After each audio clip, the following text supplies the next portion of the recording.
Hello friends, greetings to all watching the video. I welcome you all to another episode of Convo with Apricus. Friends, our topic of discussion today is e-governance, and to throw light on this topic, we have Dr. Ashalakshmi B.S. with us. She is Assistant Professor in the Department of Public Administration and Policy Studies in the Central University of Kerala in Kasargorh, Kerala, India. Her area of specialization is e-governance, and she has contributed a lot in this area. She has many publications to her credit, and she has vast experience in teaching and research. She is also a member of editorial board in Journal of People, Politics and Administration.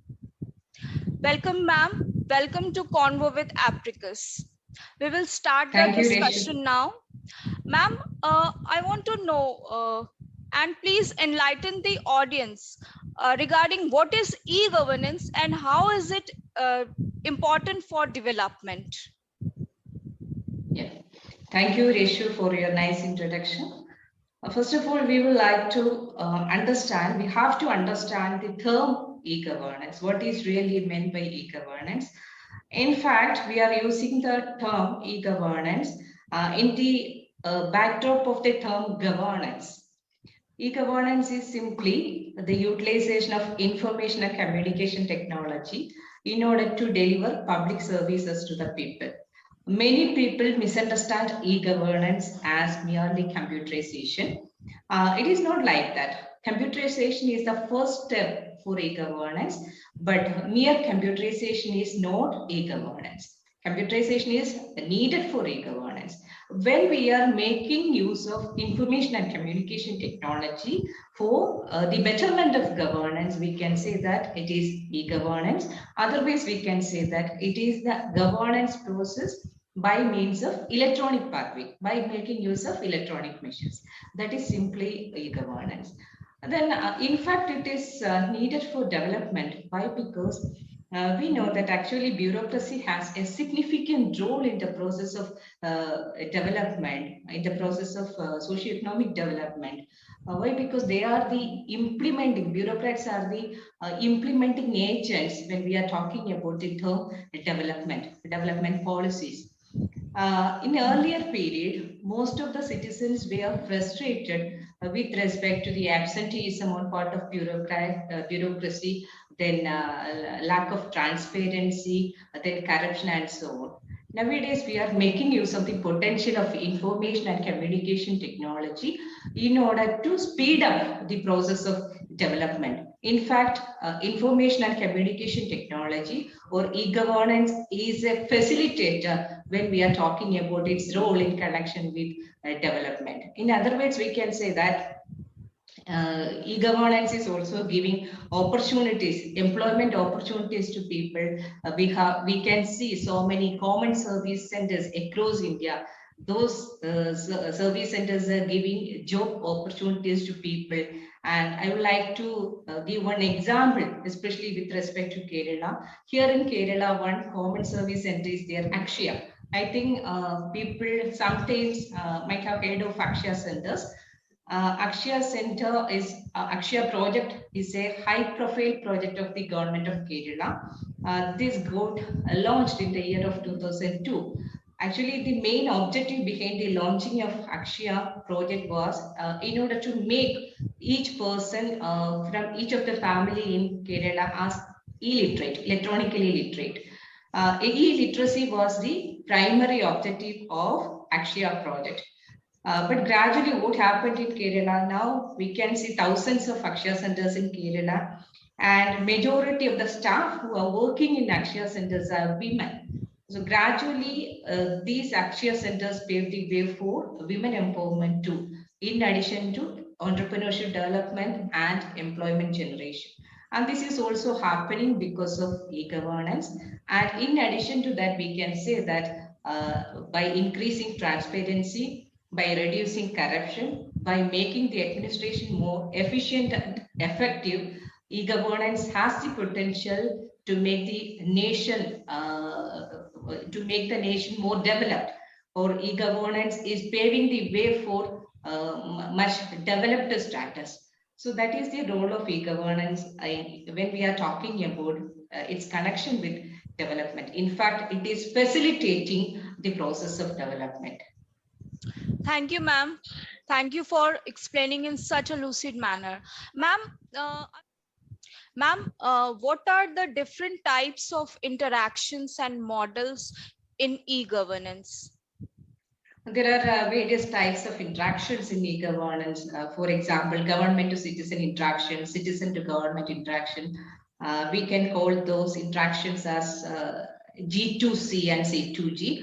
When the government is giving communication or government is interacting with the citizen, that is G2C. When the citizen is interacting with the government, that is C2G. See, for example, if the government is giving an online service, that is government to citizen, that is coming under G2C. When the citizen is receiving that service or the citizen is giving a suggestion or feedback, that is C2G. See, for example, when the government is issuing a certificate, that is coming under G2C. Then if the citizen is receiving that certificate, that will be G2C. Sorry, C2G. That means there is a very good partnership between the government and citizen by means of information and communication technology. The second kind of interaction is government to government. Here, various levels of government can interact with each other. See, for example, the central government can interact with the state government. The state government can interact with the local government. The local government can interact with the central government. Even the state government can interact with the international governance system. See, so many types of, so many levels of interactions are there within that G2G itself. So that the communication between various levels of government has become much easier when we compare the status of communication with previous era of governance. The third is government to business and business to government. If the government is interacting with business, that is G2B, and when the business is interacting with government, that is B2G. That is, government can actually give online tendering, then online licensing, etc. All these are coming under the G2B and B2G communications. These are the examples of various types of interactions when we are talking about e-governance. Then, in addition to various types of interactions, there are different types of models too. See, for example, wider dissemination model.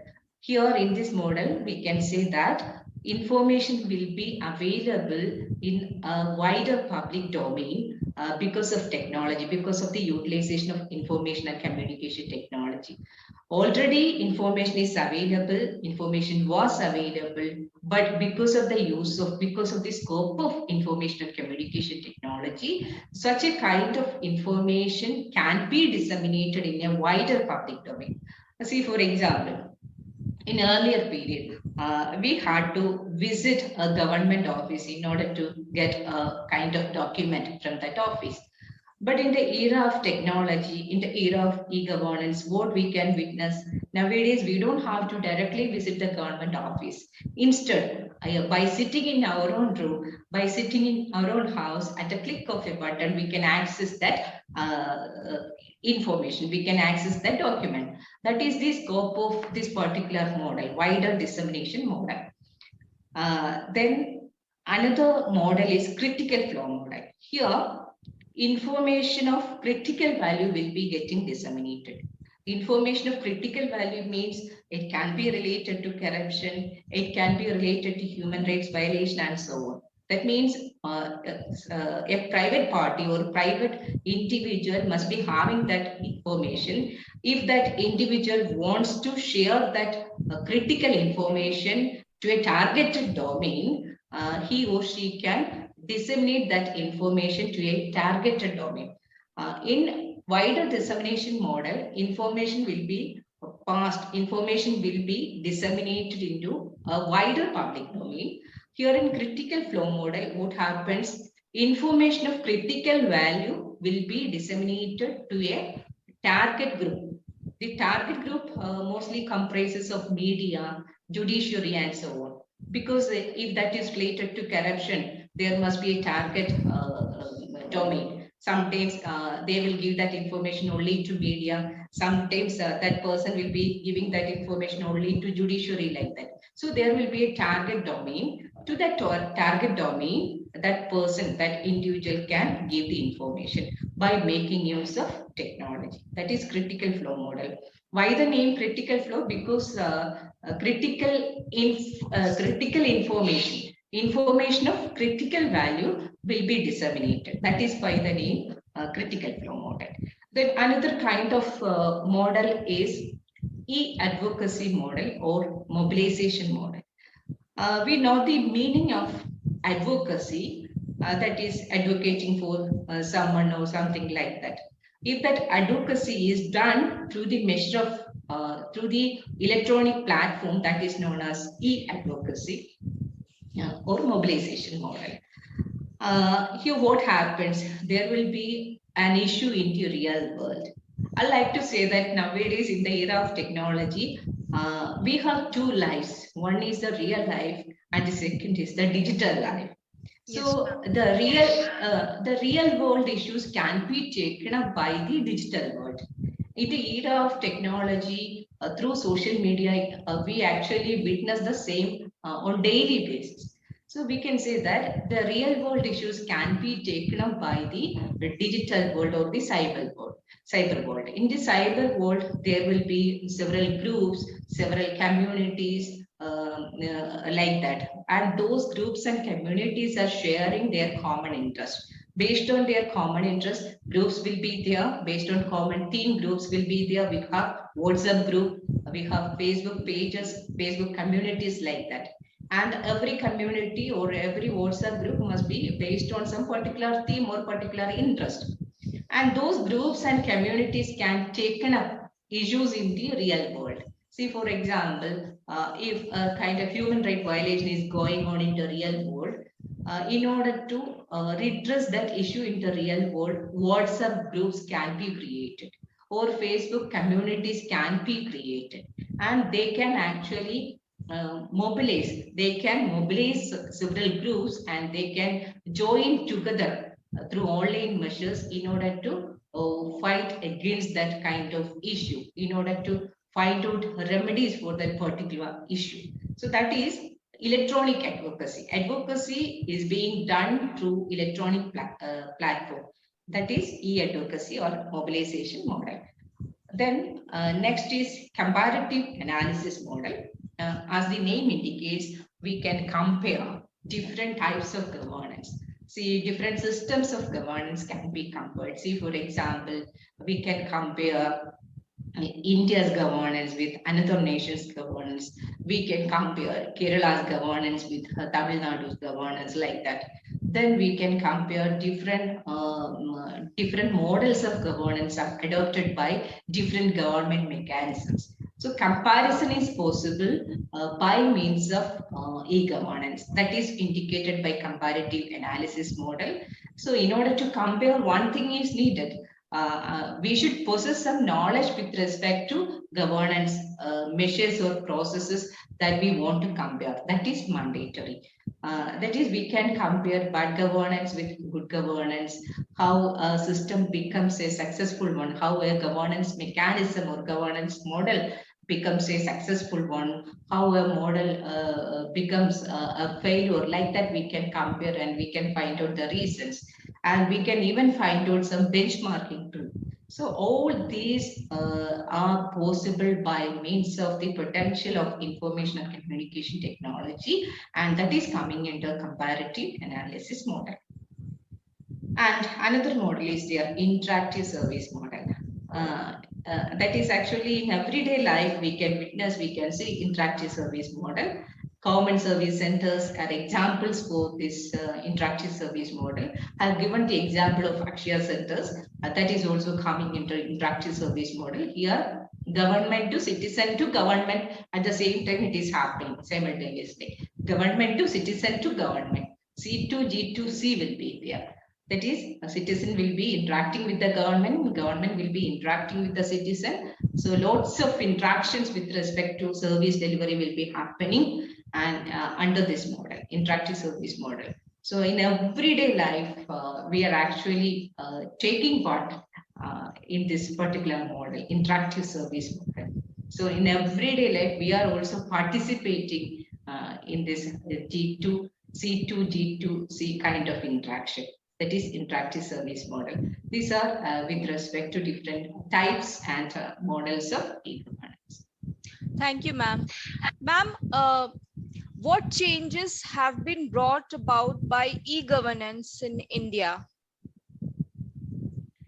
The main change with respect to e-governance is the main change happened, the main change occurred in India after the implementation of e-governance is access to governance, access to governance.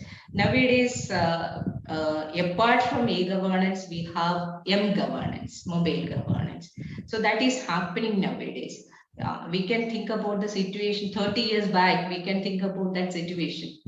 So that situation has been changed radically because of the implementation of technology. Now, during the COVID times also, we had access to health services, we had access to education and so on. That means the main thing happened in India because of e-governance is better citizen administration partnership. That happened. And more transparency, we can definitely say that more transparency nowadays we can see. Why? Because now the citizens are able to access the information at the click of a button. That is happening. In previous decades, what we had to do, as I said earlier, we had to directly visit the government office. It took much time and cost. Now the citizens are able to save the time and cost. They can access the services through online measures by saving their time and cost. But at the same time, there are so many issues, especially with respect to digital divide. There are so many issues. But in fact, I would like to say that the main thing with respect to the change that happened out of e-governance is better access to services, better citizen administration partnership. And one more thing I would like to say that people often perceive e-governance as a panacea. But I don't say e-governance is a panacea. Why? Because e-governance cannot be considered as a panacea. E-governance can improve transparency in administration. E-governance can reduce corruption, but it cannot eradicate corruption. We have to think about cyber security and all. Even issues are there with respect to cyber security, cyber crimes and all. So that means we cannot eradicate corruption, we can reduce corruption. We can bring in more transparency, but we cannot claim that the system is transparent in its fullest sense. That we cannot claim. But more transparency, we can see more transparency compared to previous decades. We can see more speedier kind of administration compared to previous decades. We will be able to access more information. The citizens are able to access more information compared to previous decades. That is happening even though certain challenges are there. Yes, ma'am. Ma'am, what are the challenges arising during the implementation of e-governance in India? The main challenge is digital divide. Main challenge is digital divide. We have to pay much attention to digital divide because we know that India is a nation which is having more diversity. We have unity in diversity. So our nation has different types of languages. Our nation has different types of cultures, different types of climates, different geographic regions. That means different issues will be there. Different types of issues will be there. So all types of social issues, social inequalities will be reflected in the cyber world also. The inequalities in the real world are reflected in the cyber world also. So main thing is digital divide. If we are not able to include all people, all sections of the people under the digital umbrella, the e-inclusion, electronic inclusion will not be there if we are not addressing if we are not bridging the digital divide properly. Information and communication technology has the potential for inclusion as well as exclusion. It has the potential for inclusion. If the people have literacy and electronic literacy, definitely people can be brought under the umbrella of ICT, information and communication technology. If they are unable to make use of technology because of certain issues they are facing, I would like to say that these people will be facing dual kind of marginalization.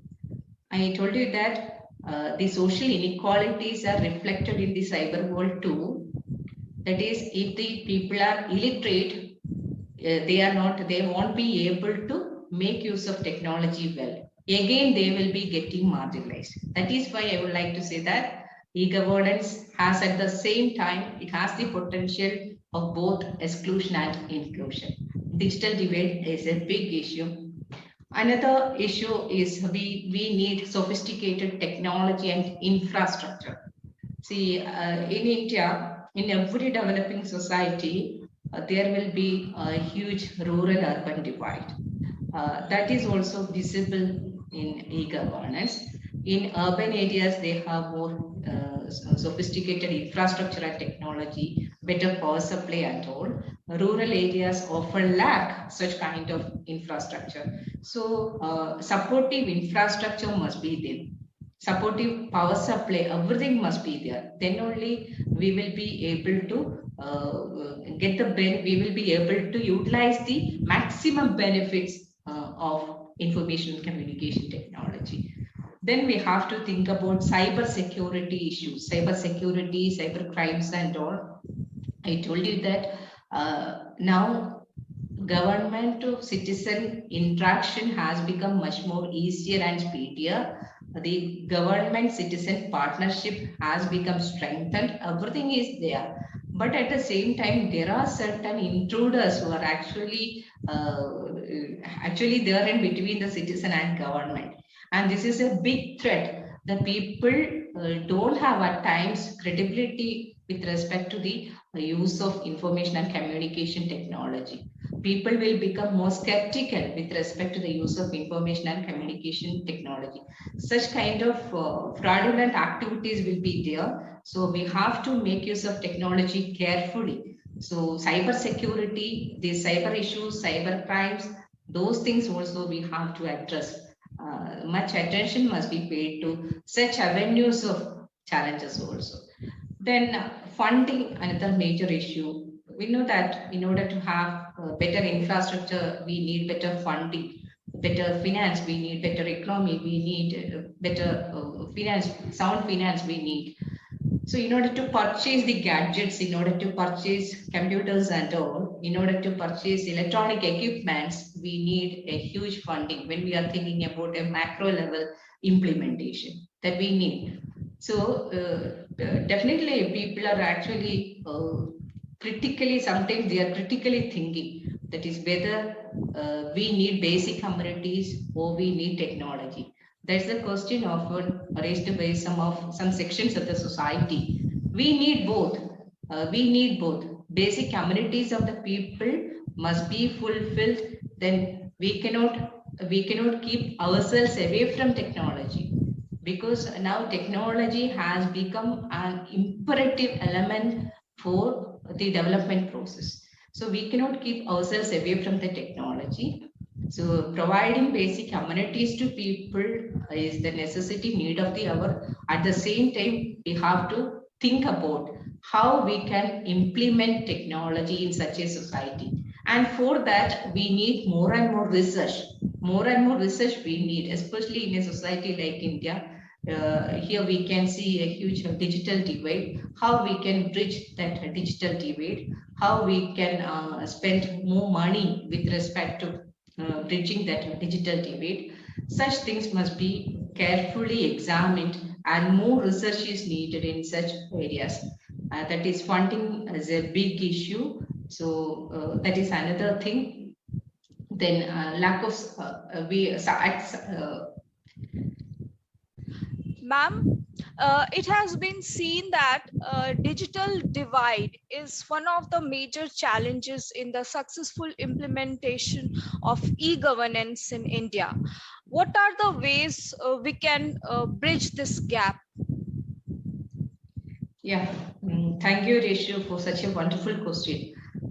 I told you that the inequalities in the real world are visible in the cyber world also. So first of all, we have to understand what is a digital divide. Some people are in a position, in a better position that they can access technology very well. But some people cannot access technology because of so many reasons.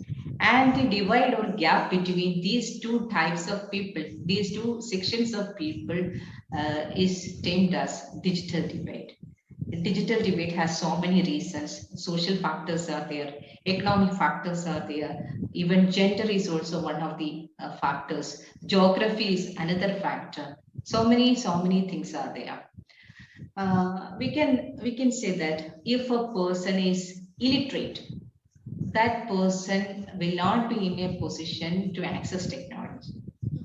For accessing technology, what we need, electronic literacy we need, e-literacy we need. If the person is illiterate, if the person is not literate at all, how that person can access technology? So first of all, we need a literacy, then we need electronic literacy, then only that a person can access technology well. Here, one thing we can think about our society. See, in some of the areas, see, for example, in tribal areas, I already told you that we have different languages. Mostly the tribal languages are unwritten languages. Unwritten languages. If we have to include people, if we are thinking of electronic inclusion, we have to think about how we can include such people also. Sometimes they don't have a written language. So we have to address their issues too. So what we need actually in terms of literacy, in terms of bridging that linguistic digital divide, we need-based literacy. Need-based literacy we need. So basic literacy we need, and need-based literacy we need. In addition to that, we have to give something, the content in their language itself, the language in which the people are comfortable. In that way only we will be able to bridge linguistic digital divide. This is some aspects of digital divide. Another thing is that if the person is educated, and we can say that an educated person will be having more access to technology than a person who is not educated. So in education nowadays, we are making use of technology. Most of the people are very much conversant with technology. That means educated section has more access to technology than the uneducated persons. So education is also another determining factor of access to technology. Then obviously, economy, the status of their economic status is another reason. If we have sound finance, I can purchase the most recent kind of gadget, electronic gadget. So poverty, if the person is poor, his or her poverty is a hindrance while accessing technology, because a poor person may not be in a situation, may not be in a position for accessing technology like that of a rich person. Some days that person may not be able to afford the amount that is to be given for accessing technology, for getting better data plan and all, for recharging the mobile phone like that. A poor person will not be in such a position. So economic status is another factor which is determining the access to technology. So for that, we have to think about eradicating poverty. At macro level, we have to think about eradicating poverty. Why? Because poverty is a major hindrance behind access to technology. Poverty is one of the reasons, one of the factors of digital divide. Then another thing, even gender is another factor. We can consider gender as one of the factors of digital divide. We can think of women who are home workers, who are not at all having a formal kind of employment. I would like to formal kind of employment in the sense that if they are not getting wage or salary, if they are not getting wage or salary, we can think about their plight. In order to purchase a mobile phone, those women have to depend on their gender counterparts in their home. In order to recharge their mobile phone, they have to depend on the benevolence of their gender counterpart. Yes. Am I true? So Yes. these are happening. These are happening in every house. In every house, we can actually see some degree of gender digital divide in every house. Women are mostly, especially the homemakers, are mostly engaging in domestic chores, looking after the children, taking care of the elderly in the home, doing the domestic works, like that. They will be engaging in the domestic works. So they don't get adequate time for accessing technologies.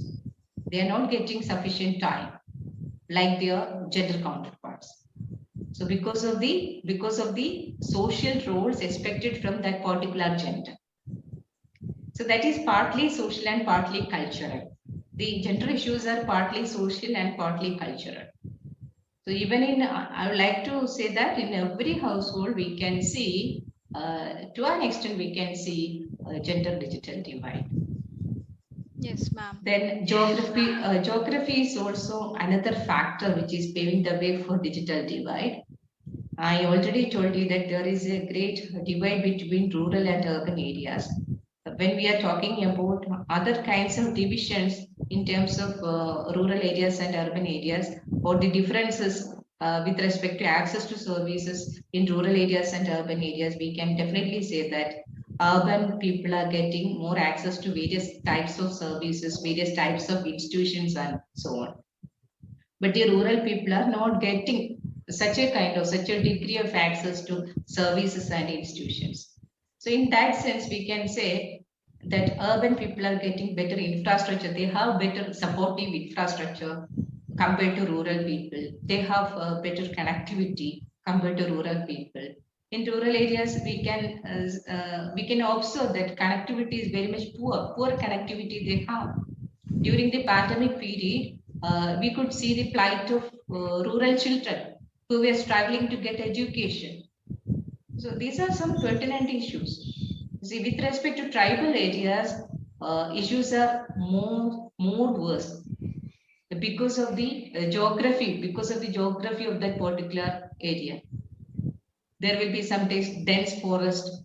So giving connectivity will be a laborious task on part of the bureaucrats and all those people who are involving in such a task. Because of the presence of dense forest, some days they won't be able to provide better connectivity. And because of the lack of better power supply, they won't be in a position to give better connectivity.